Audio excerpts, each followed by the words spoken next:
Hi, Larry here, and I want to welcome you to my channel. Thank you for tuning in.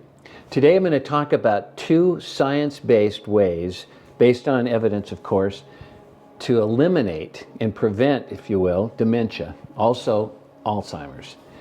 And one of those is, which is really beneficial to the body, is diet. Now you've all heard of diet. We've all experienced diet. Some of us have even been on a diet.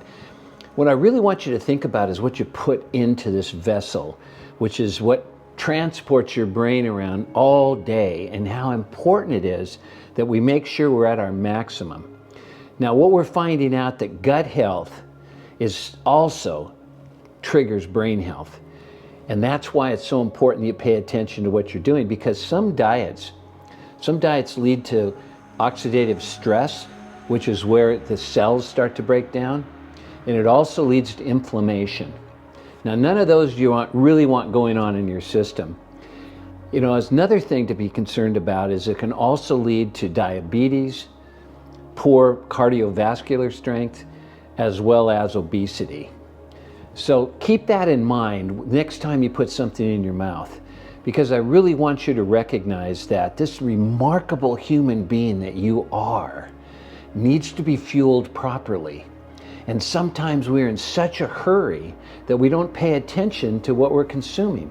Sometimes we have an attitude about it. I don't know about you, but when somebody tells me I need to eat healthier, you know, I go, well, what do you know?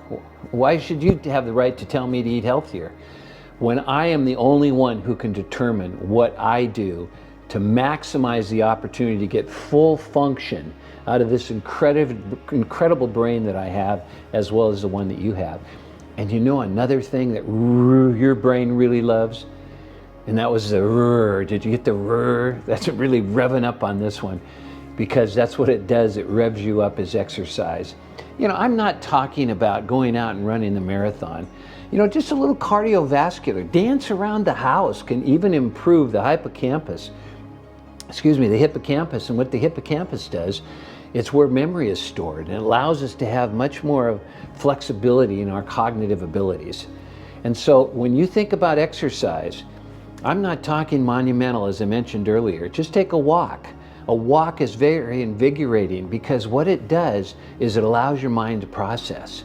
You've got to be able to function, and you've got to become aware now of balance. Little things that we take for granted, stride, making sure that that next step is in sequence. And all of this going on without you even being aware of it. But what it does is it allows us to refresh. Even if you're studying, take a break and get out there and do some aerobic exercises. And like I said, don't say to self, well, I don't have time to do all of that. Because now your brain's going to prove you right, and you'll make sure you don't have enough time. Miraculous tool we have in the brain. And another thing, if you want to discover your brain style, you'll find the quiz below. I think you'll find it fascinating.